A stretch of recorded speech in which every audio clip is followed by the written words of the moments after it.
ভাই কয়টা বাজে আমাকে বলতে পারবেন? আচ্ছা ঠিক আছে চল এখনই বলতেছি। আরে ভাই আমি তো টাইম বলতে বলছি, আপনি আমাকে কোথায় নিয়ে যাচ্ছেন? আরে এত কথা বলিস না, তুই শুধু আমার সাথে চল, এই লাঠিটা এখান থেকে নিয়ে নেই। আরে ভাই আপনি কি করতেছেন? আমি তো কিছুই বুঝতে পারতেছি না। আরে এত কথা বলিস না, চল আমার সাথে।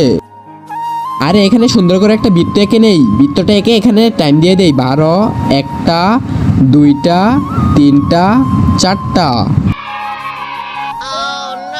আরে ভাই আমি তো দেখতে পারতেছি এখন 12টা বাজে। আরে ভাই এভাবে যে সময় মাপতে হয় আপনাকে শিখাইছে কে? আমি যখন অনেক ছোট ছিলাম তখন আমার দাদা ভাই আমাকে এই জিনিসটা শিখাই দিয়ে গেছিল।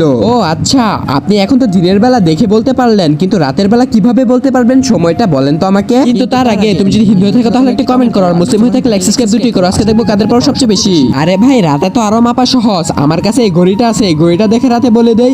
আরে ভাই আপনার কাছে ঘড়ি আছে তাহলে এভাবে মাপলেন কেন? আরে পাগল, অনেকদিন ধরে ট্রাই করিনি, তার জন্য তোমাকে আমি দেখিয়ে ট্রাই করলাম, আর দেখলাম আমি ঠিকই বলতে পারি আর রাতে ঘড়ি দেখাই বলি। আরে ধুর ভাই আপনি থাকেন।